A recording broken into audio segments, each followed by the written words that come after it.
Right, all eyes on Budget 2016. Let me go straight across to CII, where my colleague Rahul Kawal has corporate leaders looking ahead to Arun Jaitley's budget. Rahul. My colleague Rahul Kawal has corporate leaders looking ahead to Arun Jaitley's budget. Thanks very much, Rajdeep. Rarely before in contemporary history has any finance minister worked so hard to try and deflate expectations ahead of what the rest of the world believes, ironically, is a make-or-break budget. The Prime Minister said yesterday it's a big exam for him today when he was speaking to students in Man Ki Baat. So what does corporate India expect from the Jaitly and Modi duo? Joining us here live this morning at CII, I want to begin by introducing Dr. Rajiv Modi, the Chairman and Managing Director of Cadila Pharmaceuticals. Also with us this morning, Dr. Naresh Trehan, Chairman Managing Director, Medanta Medicity. With us also Suman Sinha, Founder, CEO and Chairman, Renew Power Ventures. Thank you very much, the three of you, for joining us. I want to start by asking Dr. Rajiv Modi, who just mentioned to me that the last time we met was in New York, when the Prime Minister at that time had huge cult, rock star-like popularity. The media was gaga. Since then and now, a lot seems to have changed. Here's a team that's now really being scrutinized far more closely than before, and they have a tough task to live up to. So I think this is... we hear a lot about what's going on in the country, but I still believe very, very strongly that India is going through a revolution, the most wonderful time in the history of our country, with a strong leadership, a leadership which has transformed over a decade Gujarat into one of the most vibrant cities, a leadership which worked not only with the political system, the bureaucracy, but also with the people. And I think I'm so amazed at the accelerated pace by which the current leadership, the Modi government is working, because just in 2 years, less than 2 years. So is this what you say for the cameras, or is this what you say outside the cameras as well, sir? I say this wherever I am given an opportunity to talk, and I have a lot of cameras listening to this, so there's tape from all over the world talking about the similar story, because I have watched this individual and this leadership over more than 15 years. It's not just a little swing, one speech here and one speech there. There is a consistent execution efficiency, a wonderful heart which goes to the last human being. I think India is going to be a much more inclusive society. You know, if you were a doctor and you were doing some diagnosis, you'd wonder which patient are we talking about here, because if you read the newspapers and see the kind of diagnosis that's appearing, that's completely at variance with what Dr. Rajiv Modi is saying. See, if you talk about the ground realities right now, of course, banners are there. I mean, I must say that the breadth of the programs that have been announced and their potential, which we are all holding our breath to see come true. But the point is that what is the execution on the ground right now? And I think that is the most important factor, that there are feel-good factors up there, no question. The government has spent a lot of time thinking about what needs to be done for this country. I think from that point of view, I would agree with Dr. Modi that yes, there is a lot of thought process, a lot of programs, a lot of sort of banners up there, but drilling down, when will it happen? That's the big question. You're saying that the banners aren't going all the way down, the percolation's not happening? So you're talking about Achhe Din, for whom is the point? Now that man who's down at the bottom of the pyramid, for him things have not changed. In fact, by nature or by other things, they've become worse.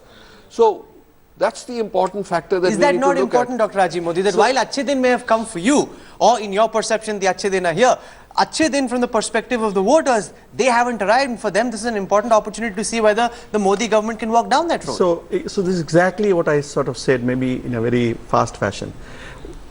What I'm excited about is the speed by which there is a transformation. You know, just 2 years ago, if we were sitting here, I don't want to remember those days at all, but there was gloom, there was, you know, this scam and some corruption and some inefficiency and no one is talking and stuff like that. From that, we're talking of development, we're talking of inclusive growth. So I think that's for a 1.4 billion people and the amount of whole bureaucracy and machinery, that's a transformation. And that's what I said, that what has happened is not just the slogan. The slogans are the vision. There are plans, there are detailed plans, but people have to execute. It's not just one person executing, it's execution by the bureaucracy. So I think everyone is getting along. People are taking time to adjust. People are being coaxed. So Sumant, we've seen two completely different versions of the same situation. Now, do you have a peep into what's happening in the budget, since it's made partially by people you know very well? No, unfortunately, Rahul, I don't. Otherwise, I would have been in the stock market right now. But no, I think I think the truth lies somewhere in the middle. I think the issue is expectations were very high when this government took over, and since then we realized that while this government is trying very hard, the hole that we were in, the economic hole, was actually much deeper than we'd envisaged. And for example, if you look at the banking sector today, we still haven't been able to come out of it, even though it's 2 years since this government has taken over. And even today, the full dimension of the NPA problem is not necessarily fully understood. And even if it is understood or dimensioned properly, we still don't have the wherewithal yet to capitalize banks fully. And that is a very fundamental part of the overall economy in terms of getting the economic growth to get kick-started again.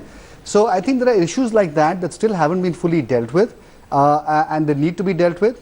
I think the important issue right now is in today's budget, are we going to have something which looks at or which shows the government's courage of conviction in any one area? But do you believe the government economically hasn't shown as much courage of conviction as it has on certain other fronts? For example, diplomatically, the government, when it comes to China, America, Pakistan, the Prime Minister himself has been very adventurous, whereas on economics, they've constantly chosen prudence over adventure.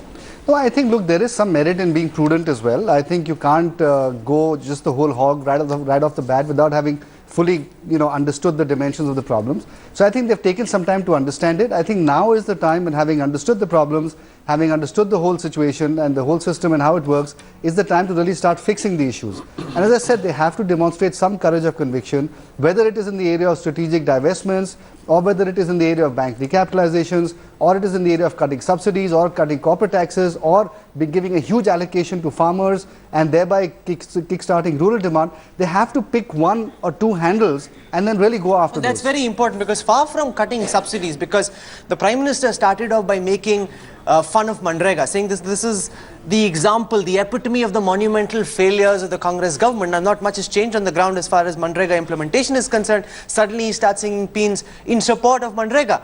Is this a government, Dr. Modi, that's shown a lack of conviction when it comes to economic policy? I think one has to look at, I'll just pick just one aspect, and which is what is grossly affecting the rate and pace of an amount of investment from both private and public sector. If people believe that the huge amount of non-productive asset NPAs which is being talked about, and it's real, happened just over a few years, I think they're grossly mistaken. Many of us know in our heart of hearts that this is something which has gone on for decades. And what we have to do for prudent, long-term, sustainable fiscal policy is to look at cleaning up the mess. So there are good banks and there are bad banks. Do you punish in a democracy? No, but you don't answer the point that Sumant makes, and I want Dr. Trian to answer that this government has shown a lot of bold moves when it comes to foreign affairs. The Prime Minister's sudden halt in Lahore on the way back from Afghanistan. Now, that's a bold adventure. It's a leap into the unknown. Do you believe it's fair criticism to say that the Prime Minister hasn't taken such leaps into the unknown when it comes to economics? See, first of all, it's admirable what he did. Definitely, as you said it, it's bold. And it's a feel-good factor for all Indians to say, we have a Prime Minister like that who can go and plant the Indian flag around the world. I think that's good. But the basic part is that you have to have national feel-good factor. And the majority of the people are still out of the loop. So economics is one thing, it's very important, cleaning up the banks, all the feel-good factor for industry, manufacturing, job creation is fantastic. But in the interim period, it should not be that the person who is deprived of daily living or deprived of dignity of life should continue to be deprived of it, because we must keep one eye on that while we are fixing up all the other problems. Now, if you remember, in the 1991 era, it was trickle-down effect will happen. Trickle-down effect never happened. So people have been waiting for years and years thinking that something will come down to us. It won't happen. It's the government, and I have one more suggestion, is that there is a huge resource in civil society. You take Swachh Bharat. Nobody at the ground level has been recruited to say, you have got to clean up your mess around you. You need to be in charge of your Swachh Bharat in your own area. The civic agencies are not going to be able to do it. What about the citizens of our country? We've never had that kind of involvement. I think that there is a huge resource. Is that not fair criticism, Suman? The fact that people haven't been co-opted and brought in from the outside to actually execute some of these big ideas, you're still focusing largely or hoping that it's the traditional bureaucracy that will deliver? No, I agree with you. I think that the Indian government needs to be a lot more open. I think we are still stuck with the same, in some senses, bureaucracy, the same governance mechanism below the political side that we've had earlier.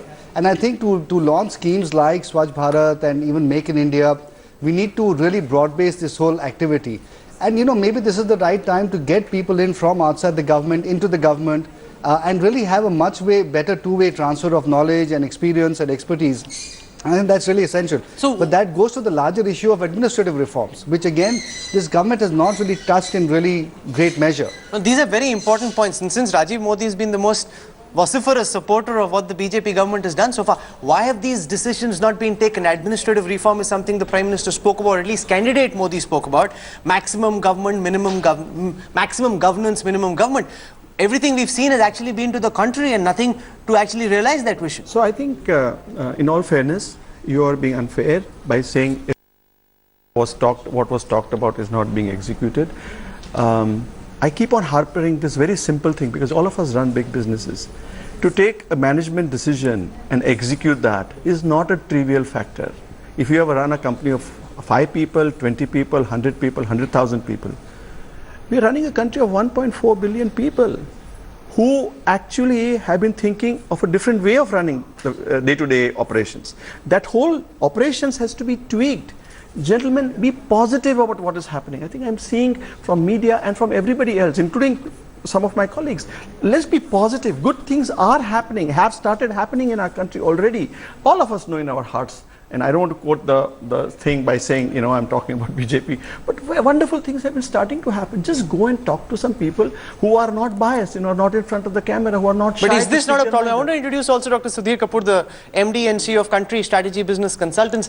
Is this not then about bias? You said don't be biased. Anybody who can see the Achhe Din around him, in the view of Dr. Modi, is not biased. Anybody who can't see the Achhe Din is somehow biased. See, at the end of the day, what are people looking for? They're looking at change happening. And they're not Is change happening according to you So or the not? sense, at least if I look at the corporate sector, in terms of stalled projects, if I look at the incremental methods of resolving them, I don't see it happening at the pace it needs to happen. You don't see it happen at the pace. So it's 3 versus 1. Cadila Pharmaceuticals clearly sees the Achhe Din, the rest of them don't, sir.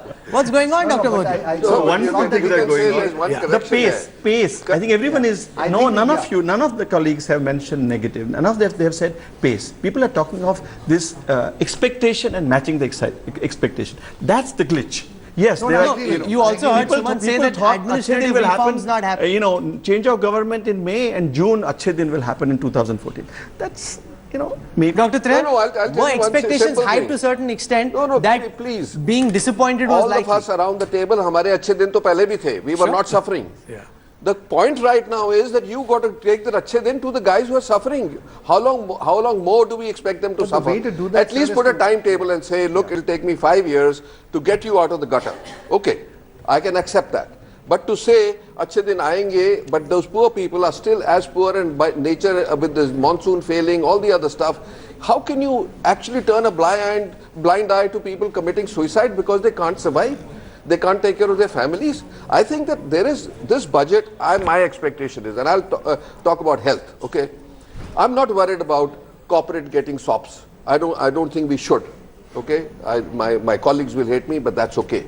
I think that we need to go deep into those 72% who have no health. And I think that there is, if you break down the barriers and silos between the government system, the private system, and the NGOs, you can deliver 50% more healthcare today without spending a single penny. So I'm saying there are efficiencies out there. There are ways of doing this. But unfortunately, after giving all these suggestions, we have not seen any movement on the ground. We haven't seen yet. movement on the ground. Final word, Suman Sinha. No, look, I think it's only been 2 years that this government has been in power, not even 2 years. I think we need to give them some time. I think they're talking the right talk. I think that the issue we have to find is and see whether in fact over the next year or 2 years or 3 years, they're actually able to walk the talk as well. And I think all of us are certainly hoping that they'll be able to do that.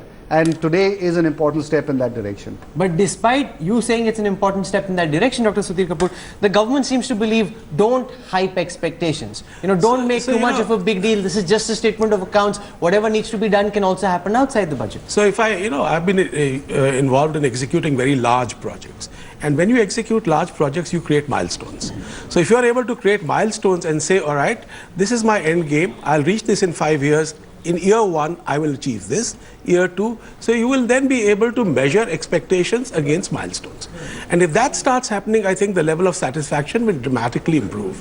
But to say, "Achhe din aayenge," what does that mean? No, we're already hearing Dr. Modi say, "Achhe din are here." No, I'm just saying that if you turn around and say my penetration, if I take Dr. Trehan's word, this 72% will be 62%, we will reach people above certain village size by this year, then by next year I'll do this, then I think you will have people's expectations and delivery will start being, there'll be a method to measure. And I'll leave it over there. Let's set outcome very clearly and define it so people know year on year what the expectations were, and then the government can be judged on whether they've been able to live up to those expectations rather than very amorphously saying that Achhe Din are here, or as Dr. Modi said, those with bias think that Achhe Din are not here. The moment we get out of the CII studios, the question about whether Achhe Din are here or not will take a completely different turn. Thank you very much for joining us this morning. Thank you so much. With this, we take you back to our studios. Okay, Achhe Din, are they here or not, is the big question at the moment. And that's what I want to take to the panel, because before we went to CII, and you heard those views there, Surjit Bhalla claimed that on pure macroeconomic terms, the economy has never been in better shape. So in a sense, he should be saying Achhe Din are actually here. Others are saying that there is a huge gap between expectations and ground realities, between outlays and outcomes. But just a minute, before we come to that, there is the Oscars, and I just want to give the big breaking news there. Brie Larson has won Best Actress Oscar for her role in The Room.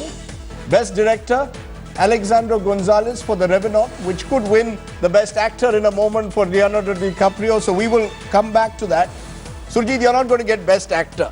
That's certain, but you're going to get Best... Let me explain. You're going to get Best Soundbite, and I want then the panel to challenge you in a sense. Because you heard even there, you heard the Cadila Pharmaceuticals head, who's from Gujarat, ironically, with the same surname as Mr. Modi, who says Achhe Din are actually here.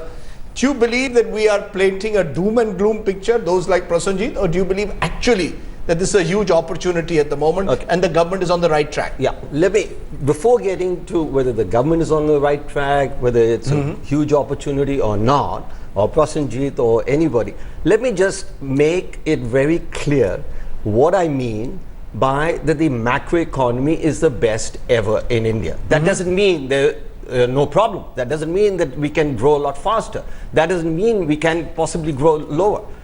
What that means is that if you take, way back in the mid-60s, Arthur Oken, American economist, came out with a misery index for the economy. And the misery index was adding up the unemployment rate with the inflation rate. And this has been well used by economists. Shankar, I'm sure, knows it, everybody else. Let's look at the misery index for India, which is, we don't have unemployment rates. We do actually, and the unemployment rates are very low. But there can be questions raised about how accurate they are. I'm going to use the misery index as follows: GDP growth rate and the inflation rate. And that, with a GDP growth rate, real GDP growth rate of somewhere around 7.5%, and inflation at -1 to +1, let's take it 0. You tell me one single year where the Indian economy has been in this good shape. Take the best years that we had. You made your point, but why is it then that this is not reflecting perhaps in the kind of opinion, whether in Mumbai, whether in farm India? Why is it? There is obviously a problem then. No. Is it of optics? Is the problem of bias, as is being suggested by Mr. Modi of Cadillac, that there are those who are saying the economy is not in good shape, are biased? I mean, there are hard facts, as Prasenjit has provided, about the banking sector, about pharma. Hello. Which hard facts has Prasenjit provided? The banking sector is in trouble. That's not a fact. That doesn't tell you. You're telling me that the banking sector was never in trouble before? No, it's not never in trouble. Okay, Baba, take the credit growth that Prasenjit mentioned with great flair. The real credit growth, as economists, we should look at the real numbers, not the nominal numbers. And that is what I said. The real problem with a lot of people is that they haven't figured out we are not growing, we're not in Kansas anymore, and we're not growing, we're not having an inflation rate of 7, 8, 9, 10, 11% anymore. Please get real. Okay, Leonardo DiCaprio incidentally has won the Best Actor, so that's the big breaking news at the moment which we were waiting for. There's lots of my producers who think that's more important for them immediately than the budget at the moment. That Leonardo DiCaprio has finally won a Best Actor award is the breaking news that we have for Revenant, a picture that all of you should see. Let's then from there turn back to the main question that Surjit has put out. I think, the problem with Mr. Bhala's argument is that, it depends upon what you really want to see in the figures. All right. He's pointed out inflation and GDP. He's pointed out GDP growth. So you look at the farm sector GDP. What is happening? What are the facts? Total देखो फिर farm sector भी कर लेंगे यार. पहले total देख लो. No. You hear me out. My point is that you have 2 years consecutively, you have the farm sector. Last year it was negative growth. This year is about 1%. You have stagnant food grains production for 2 consecutive years. Stagnant. Actually, it has come down. And this is a recipe for future food inflation, because if your agriculture, if your food grains production is stagnating, tomorrow the prices are going to show up. Okay. Number one. Number two. Wait. Let me just address that. Wait. Let's keep it short so everyone gets time. No, okay. I'm keeping it short. The point is that the problem faced by the banking sector and the corporate sector, there's a mirror image. The banking sector bad loans are those which the corporate sector is not being able to repay. Why? Why is the private investment going down? You see, the latest economic survey says that the investment rate in the economy has come below 30% of GDP. I know long time it has come below that. Why? Because the corporate sector is not investing, its profits are going down, and the GDP numbers are not really showing up in the balance sheet. So hold on. Are we saying therefore, Shankar, and then I'll come to you, Meera, is this an illusion? No, it's not an illusion. Is there an illusion which is being created? You hear businessmen also divided today. Is it because of the expectations of 2014 that they created this vaulting expectation, almost as if Narendra Modi was expected to play a T20 match where he's expected to fix the system overnight? He's inherited also serious problems. Absolutely. First of all, I think legacy problems were huge, largely remain with us, I'm afraid. Yes. It hasn't been solved. I think expectations were unrealistic just because they had a lower house majority. As we know now, that doesn't give you the right to get all legislation through. In fact, many of the important good ones haven't got through. But also, I have problems with, this is a long debate, so short end of it is, I don't think the real growth in the economy is above 6% today. He's not above 6%. No, but I can't prove it, so I'm not going to spend time. That's the important thing. It doesn't have evidence to... No, but I mean, I don't feel. I'll tell you. You feel. No, not just feel. I mean, look, exports declined by 18%, right? The latest data that we have up to January or whatever it is in dollar terms, of which only half is due to the oil price. The rest is non-oil exports. Yes. So let's be clear, it's not just oil, refined oil products. You have no real current data on employment. What little bits you have don't show a booming employment situation. You look at any major sector, almost without exception, people are complaining that we're not able to move our sales. So there is something wrong. There's something wrong. So it's not, I don't think. So there's something fundamentally wrong. And I think it's fundamental in the following sense: that if the oil price internationally goes from $30 to $70, then we are in real trouble. This is exactly what someone has been telling me from the banking sector, who says that the time has come for maybe the finance minister or the prime minister to accept we are in trouble. To say that things are not, you see, because our prime minister's strength and his weakness, his strength is his positive energy. His weakness sometimes is that he always sees the glass as half full, and therefore forgets sometimes to remind us that there are problems. Do you believe that time has come for the finance minister maybe today to say that? Look, we are in trouble. We need to also fix a few problems. Give us time. It's not going to happen overnight. Does he need to be courageous enough sometimes to say that there are problems? Rajdeep, he absolutely does. I mean, I just want to share with you two things. One is I'll share some facts with Sudeep, and the other is I will share a story from a friend. He has a small enterprise in Bombay, highly innovative, export-oriented, exports very high-end fabric to Israel, Italy, etc. He said to me, Mira, trade and manufacturing is now on its knees. He said, please, the government only needs to create an ambience, not hurdles. Stop playing politics with the economy. Leave us alone, we'll manage. That's what industry feels. Let me tell you, I mean, Sujit is asking for data. Investment proposals are now at 11-year low in 2015. The turnover in the interbank market, which is a very, very good indicator, is down by 4.2%. Bank loan growth we talked about is 8.9%, is half of the earlier year. Demand for electricity, a very, very good indicator, Rajdeep, is only grown by 2.6%. Tractor sales, Ajay will speak more about it, are down by 13%. Two-wheeler sales, which is a very good indicator of how things are moving, better than autos, Sujit, you'll agree with that, is only up by 1%. Of course, but autos?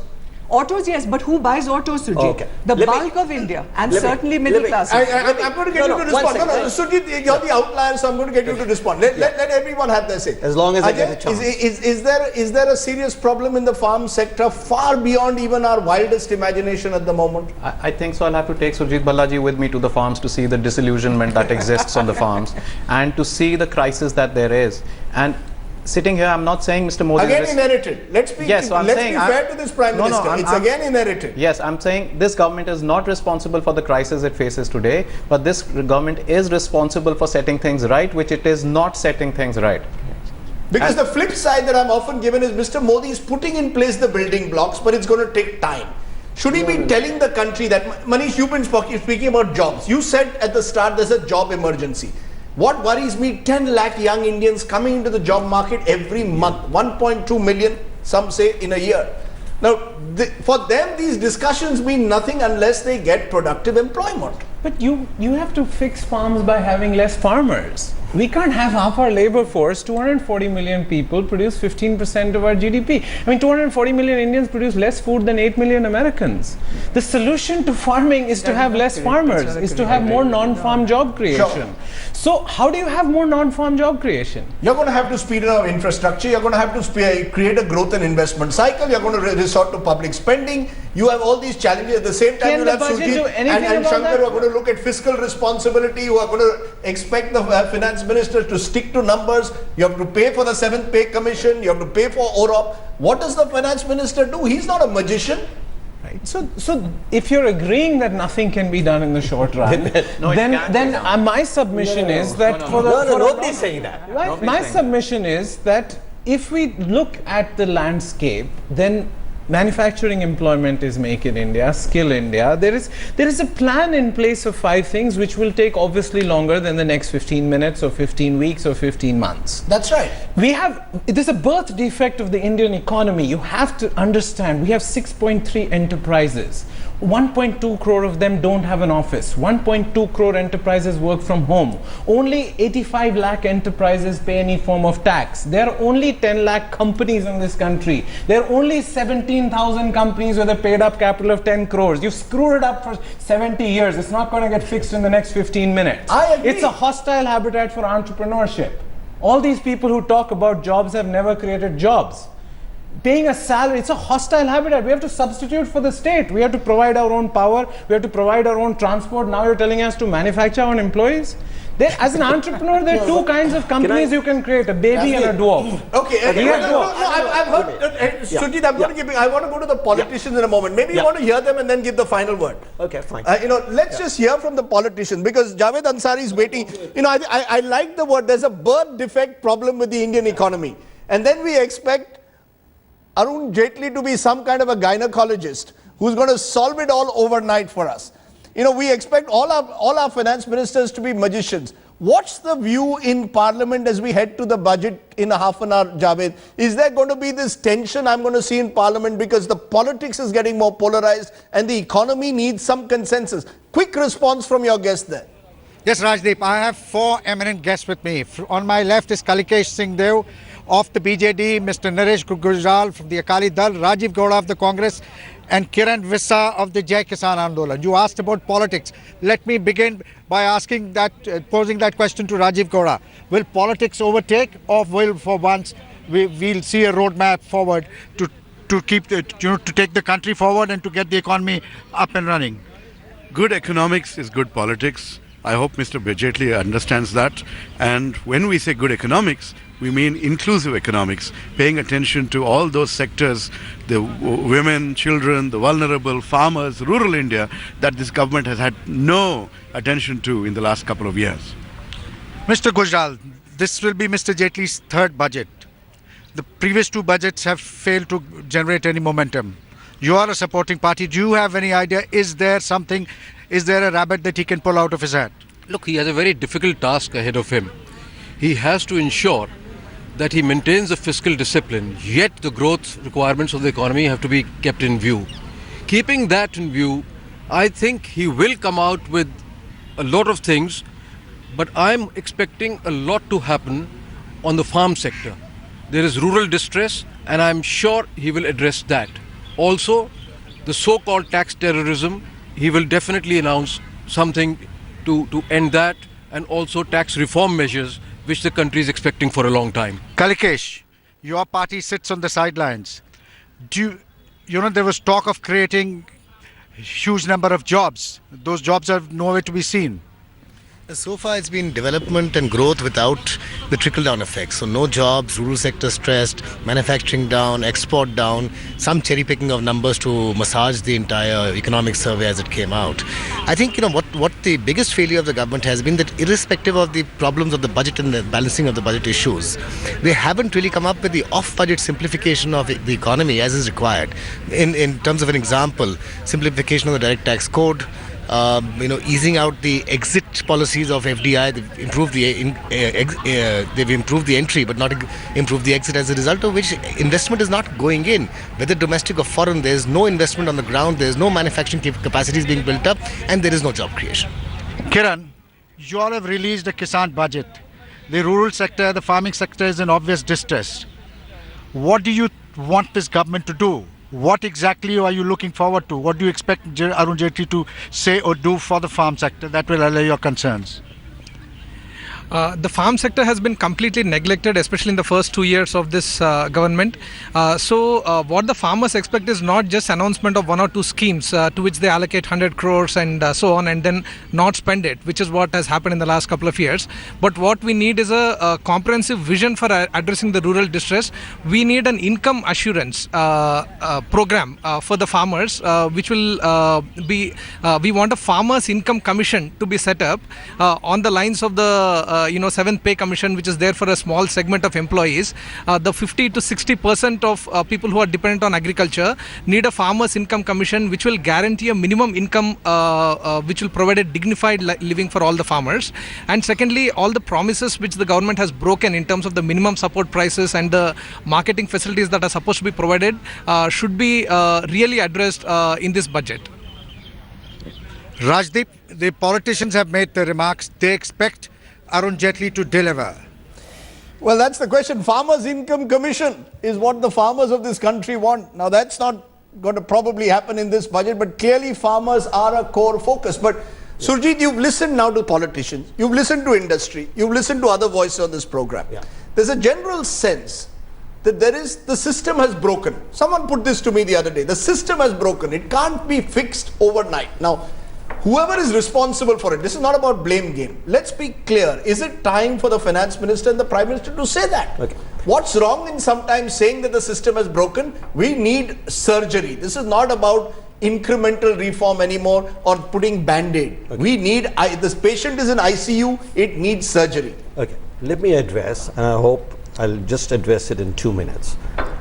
For 10 years, if not more, I have written a column called No Proof Required. Unfortunately, that scene goes on. That's a birth defect, as Manish rightly put it. Let me just give you some statistics, right, on the major question with the new GDP data, etc., and what everybody else manufacturing industry. Did you know that according to the IIP data, manufacturing growth rate in this fiscal year is the highest since 2011. Now, are you saying, wait a second, no, don't shake your head. This is very important. Now let's take the farm sector. So it is the highest since, it should be growing at 8-9%. Don't get me wrong. But the point is, if you're trying to assess what is happening today, it's the best since 2011. Second, let's take the farm sector. We have had 2 successive droughts in a row. And still the farm sector GDP output is flat. It's flat or up 1%. When was the last time? There are only 5 instances where we've had 2 successive droughts in a row. Okay? In our history since 1871. 3 of them in the post-1950 period. One in 66-67 when output was down 10%, 12%, 15%. The second in 87-88 when output was down 10-12%. And the third is now. Think about what will happen if we get normal rainfall. Our output, the 2 times where farm output, where we have the 2 successive droughts, the third year farm output went up by 15%. I don't think it'll go up 15% this year. That's because of the base effect. But one second. Let me speak the facts, then you guys can come in with your opinions. Okay, so what we have is, there's nothing wrong other than drought, which is obviously wrong. That is a problem for the economy. Manufacturing should be growing at 8, 9, 10%. Thanks to the obstruction of the Congress and its laws, where we don't have labor laws in this country, where we have too stringent labor laws, no reform of labor laws. That is the problem that Manish, when he says very politely, the birth defect is lack of labor laws in this country. So let us not, so therefore GDP growth, 7.5%, 8% should be 8, 10%. Absolutely no problem that it is lower than it should be. So, credit growth, no problem, should be 14, 15%, it's at 11. Please tell me. So therefore, then for you, this is a huge opportunity for the finance minister. Because the others are saying, no, you've got a Shankaracharya on the other side who's saying, look, this budget for him is as long as Mr. Jaitley doesn't do any more harm. I'm going to quote you, right? Back to the basic. You're saying this is a huge opportunity. Yeah, but what Shankar is saying, we completely agree with him, and what everybody else is saying, the external environment, I should have added that, has been the most hostile to Indian growth ever in our history.